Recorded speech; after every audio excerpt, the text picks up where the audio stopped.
இந்த முட்டையை வச்சு இன்னைக்கு சட்னி செய்ய போகிறோம். வாங்க எப்படின்னு பார்க்கலாம். சட்டி காஞ்சி வச்சு எண்ணெய் ஊற்றிக்கலாம். கடுகு, கருவேப்பிலை, நறுக்குன வெங்காயம் வணங்கிச்சு. தக்காளி போட்டுக்கலாம்.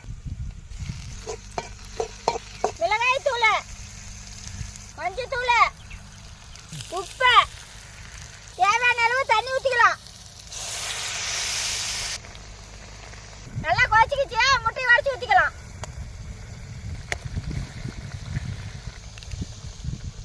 அனல் கம்மியாக வச்சு 2 நிமிஷம் கிண்டி விட்டுக்கலாம். சட்னி ரெடி ஆயிடுச்சு. கொத்தமல்லி தழை போட்டு இறக்கலாம்.